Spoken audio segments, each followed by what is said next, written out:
Online dating ये एक ऐसा शब्द है जो आज की डेट में बहुत ही कॉमन बात है। मगर क्या हो अगर मैं आपको बोलूं कि ये जो ऐप्स होते हैं ना, इसमें इंसान दिखता कुछ और है और होता कुछ और है। यू माइट थिंक कि सामने वाला इंसान बहुत ही ज़्यादा अमेजिंग होगा, मगर ऐसा असल में नहीं होता।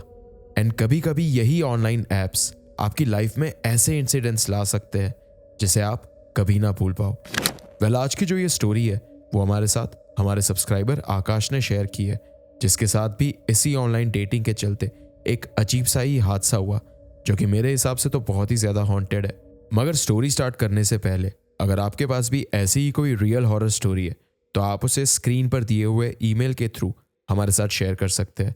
और अगर आप इस चैनल पर नए आए हैं तो आप मेरे चैनल को सब्सक्राइब भी कर दीजिए, क्योंकि मैं ऐसी रियल हॉरर स्टोरीज हर हफ्ते लाता हूँ। Now without wasting any more time, let's begin our story. ये बात लगभग 6 साल पुरानी है, जब मैं झारखंड से कुछ ही महीने पहले अपनी नौकरी के लिए दिल्ली शिफ्ट हुआ था।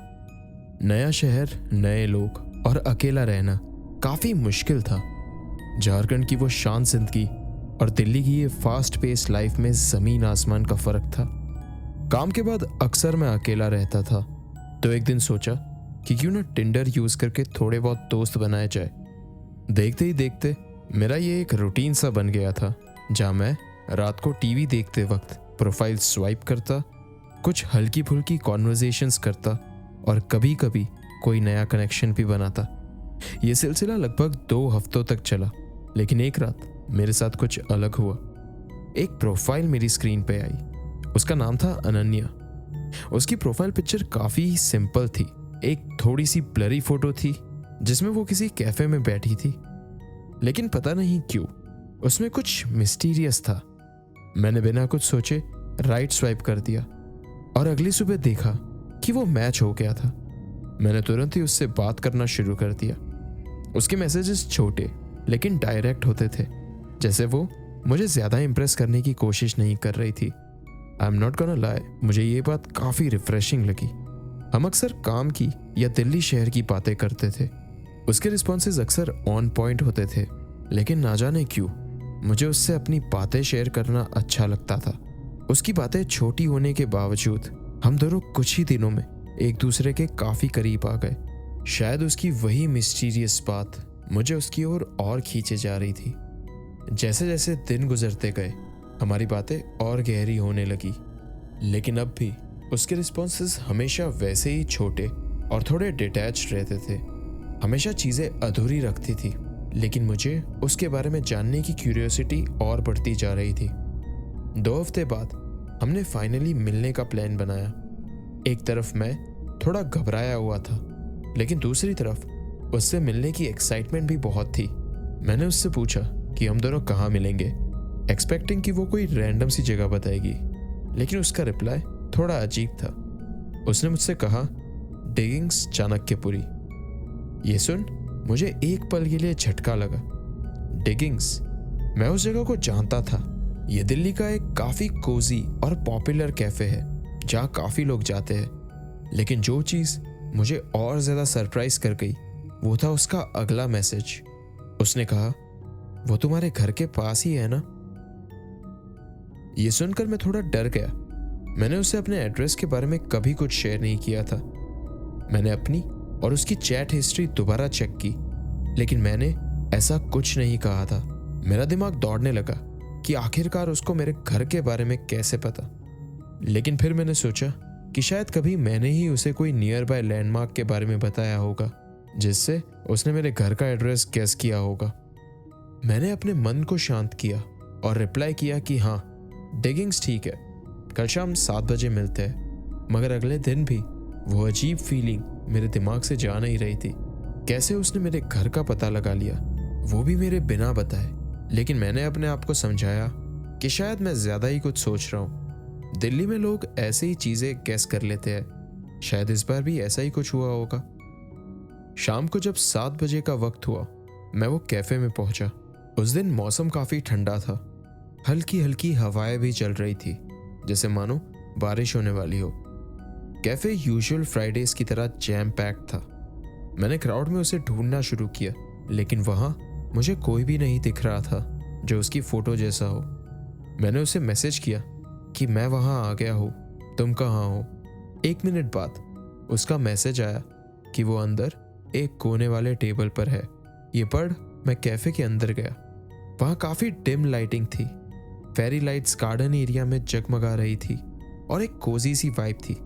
वो कैफ़े के एक कोने में खिड़की के पास बैठी थी। पहले तो मैं उसे देख नहीं पाया क्योंकि वो पीछे की तरफ चेहरा करके बैठी हुई थी, लेकिन जब मैंने उसे देखा तो सच बताऊं तो मुझे थोड़ा सा अजीब लगा। उसके फीचर्स उसकी फ़ोटो से थोड़े अलग लग रहे थे। उसके बाल ज़्यादा लंबे थे और उसका शरीर भी पतला लग रहा था। मैंने इससे फोटोग्राफी को गलत एंगल समझकर इग्नोर कर दिया। After all photo and reality में अक्सर इतने डिफरेंसेस होना आम बात होती है। मैं उसके करीब गया और कहा, अनन्या। उसने धीरे से अपना चेहरा मेरी तरफ घुमाया, मगर उसके चेहरे पर कोई भी इमोशंस नहीं थे, ना कोई स्माइल, ना कोई वार्मथ। वो बस सीधे मेरी तरफ देख रही थी। मुझे अंदर से ये देख बहुत अजीब लगा, लेकिन मैंने एक फेक स्माइल की और उसके सामने बैठ गया। बैठकर मैंने आइस ब्रेक करने के लिए उसे कहा कि आपसे मिलकर अच्छा लगा, मगर उसने कुछ नहीं कहा, बस मुझे ही देख रही थी जैसे वो किसी चीज़ का इंतज़ार कर रही हो। फिर कुछ देर बाद उसने वही मोनोटोन वॉइस में मुझे कहा, मुझे भी। मुझे बहुत अजीब लग रहा था।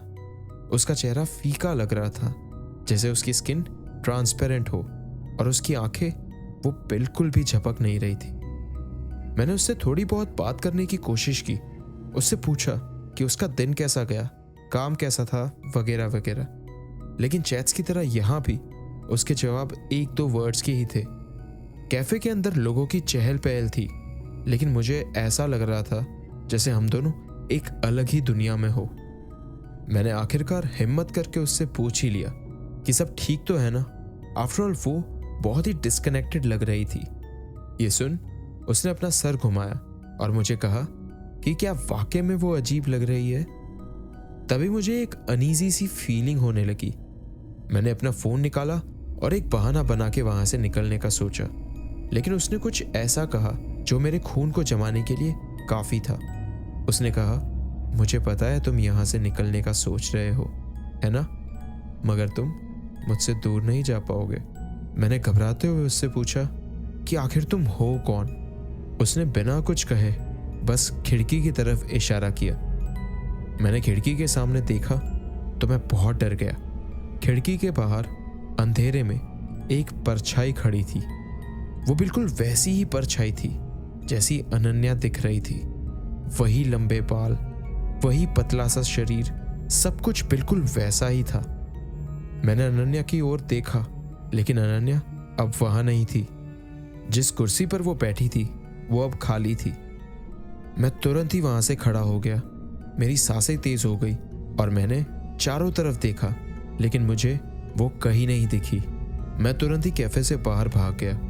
जब मैं स्ट्रीट पे आया मैंने इधर उधर देखा, लेकिन अब वो परछाई भी मुझे नहीं दिख रही थी।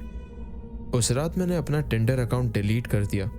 जो कुछ भी उस दिन मैंने देखा वो इंसान नहीं था, और आज तक मुझे समझ नहीं आया कि उससे मेरे घर का पता कैसे लगा, या वो एक वक्त में 2 जगह कैसे हो सकती थी।